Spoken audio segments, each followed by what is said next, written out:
All right, everybody, welcome back. Good afternoon. Hope you guys are doing well, better than me. We are pushing through over here, and we have yet another episode of Seattle Seahawks How Much to Keep.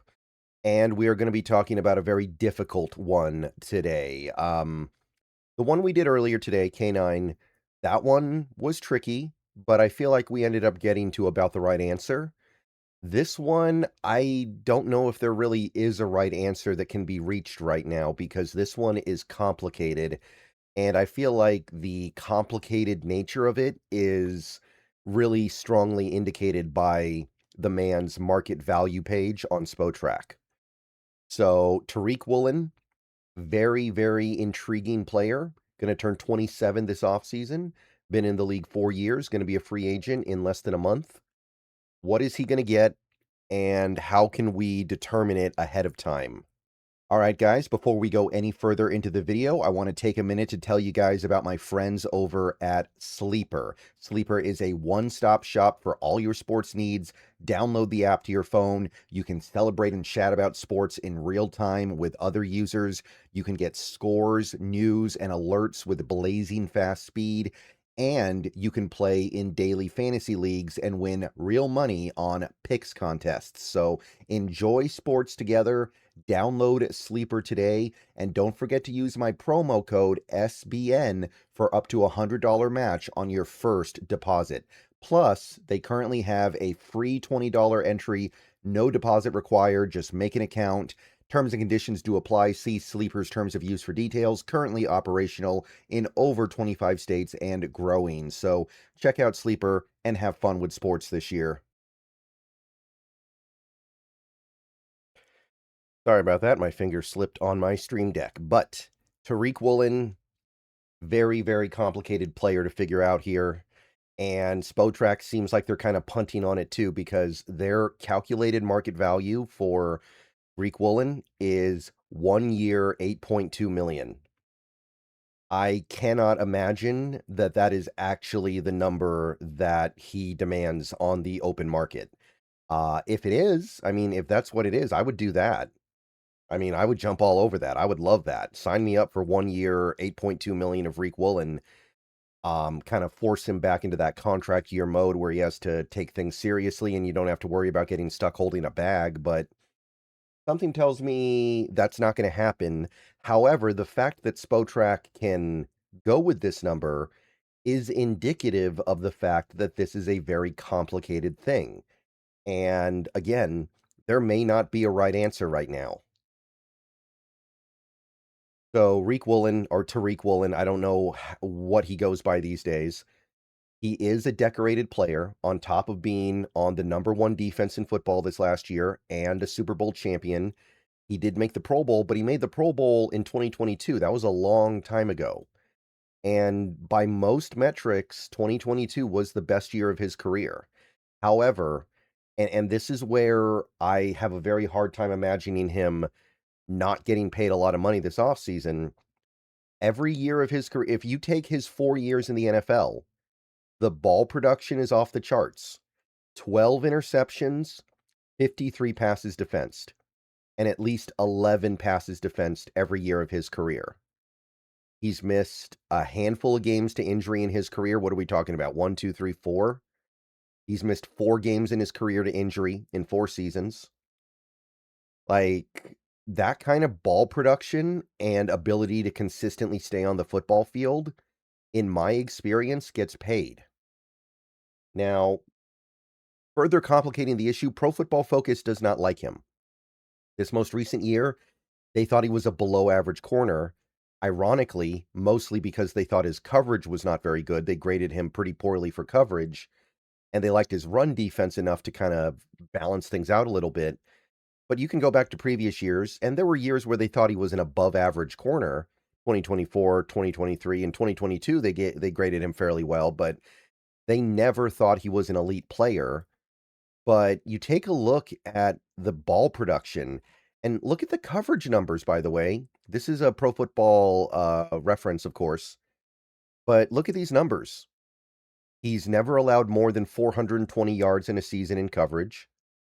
He's never allowed a quarterback rating of more than 80 when targeted. His completion percentage when targeted is 54% for his career. The guy is productive in coverage, and teams are afraid of throwing at him, right? Even when he gives up a handful of touchdowns in coverage, he always balances it out with good play in other areas.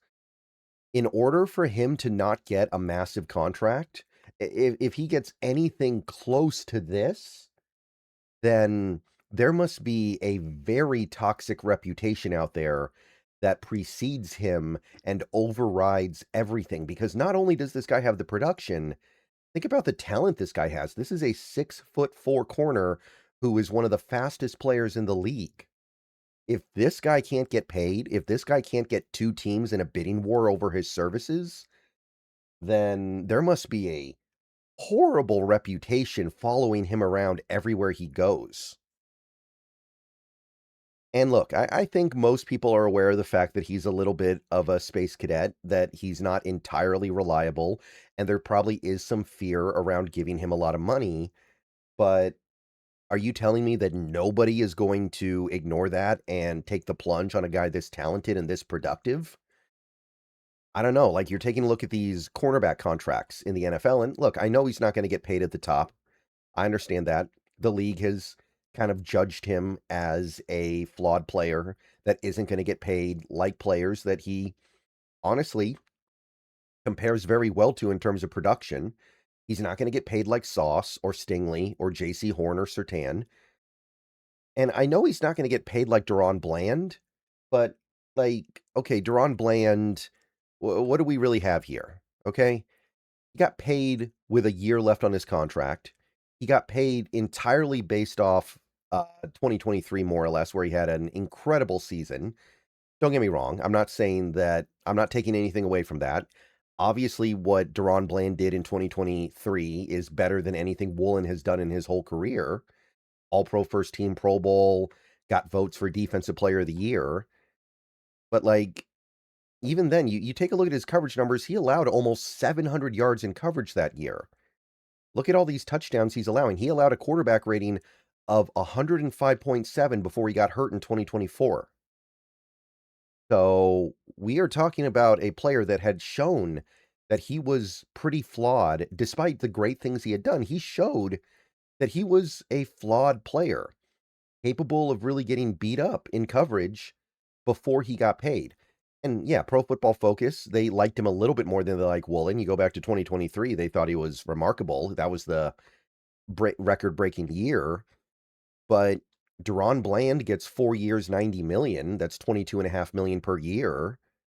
I have a hard time buying Deron Bland being deserving of so much more money than Tariq Woolen. Maybe more, but you're telling me that Tariq Woolen doesn't even get 10% of what Bland got? I don't know if I buy it.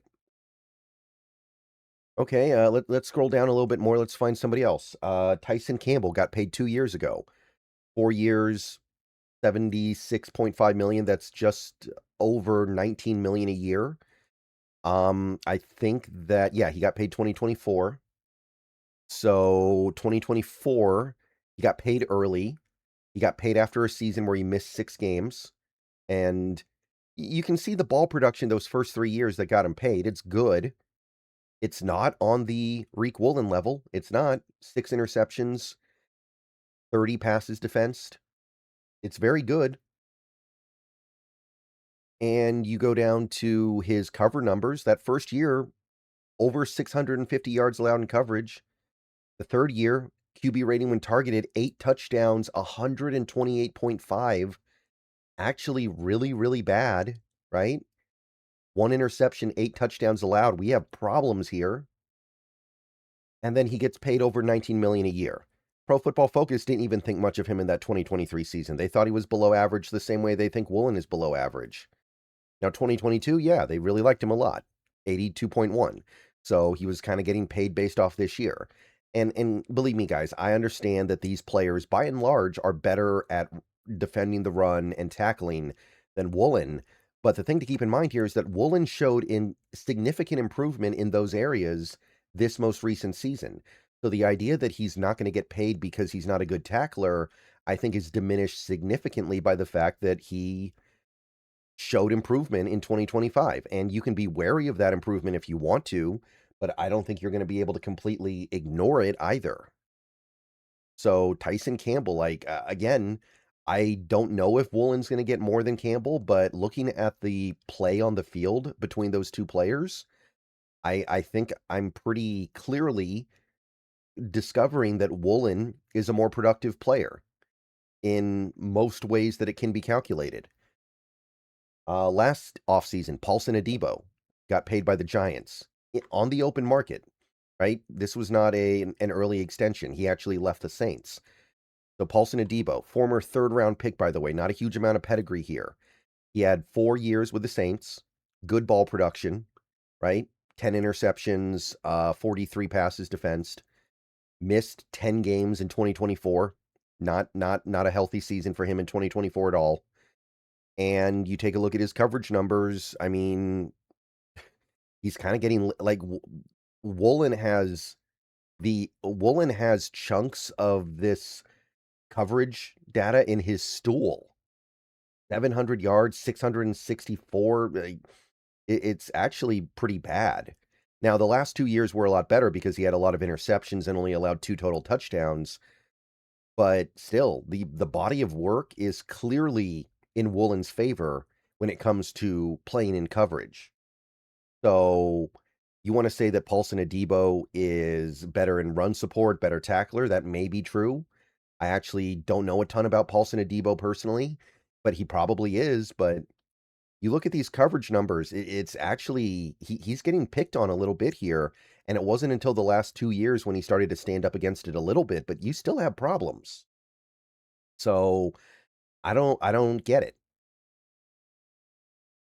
And Pro Football Focus didn't think highly of his final season with the Saints, 63.3, not very good, below average. Year before that, they liked him a lot. Okay, duly noted. But I'm looking at Paulson Adebo, and then I'm looking at Woolen, and I'm like, I don't know how Woolen doesn't get more. It's a year later. There's been inflation. Again, the only way Woolen doesn't get more than Paulson Adebo got, and Adebo got what, 18 million a year, is if there is an incredibly toxic cloud of negativity surrounding Woolen that nobody's going to be willing to part in order to give the big contract to. And I just don't think that that is overly likely. And let's go down a bunch more here. Let's find somebody like Kyler Gordon, who got extended last offseason by the Bears, 3 years, 40 million. Okay, now Kyler Gordon's a nice player. I mean, of course, I'm going to talk up Kyler Gordon if I get the opportunity. Former second round pick, but first 3 years in the league, okay, 5 interceptions, 17 passes defense, so not great ball production, but not bad either. Missed several games to injury. We're not talking about 2025, by the way. I know he missed basically the whole season, but we're not talking about that because he got extended before 2025. But the 3 seasons, he still missed some time. You take a look at his coverage numbers. Okay, that rookie year, throw that out a little bit. But that's really bad, right? And look at the completion percentage he's allowing. 77% completion. That's rough, man. QB rating when targeted is over 100. Even if you throw out 2025, it's over 100. So I'm not really seeing anything here. And maybe he's really good against the run. Maybe he's a good tackler. I think generally speaking, he's thought of as a pretty good run defender. You can see Pro Football Focus liked what he did in 2024 despite the problems. So there's some of that going on too. But when it comes to cornerbacks, I got to believe you're going to get paid based off your ball production and coverage ability first.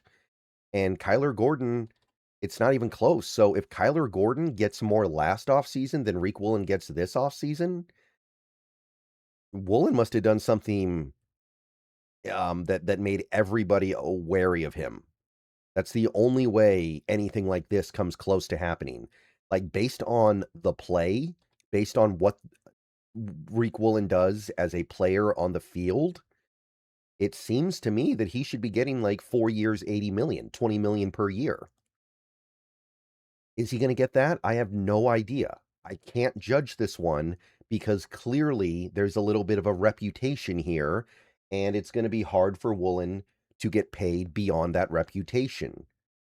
But I feel like the answer is beyond the numbers. Let me know what you guys think. I'll see you guys later. Go Hawks. This one's tough.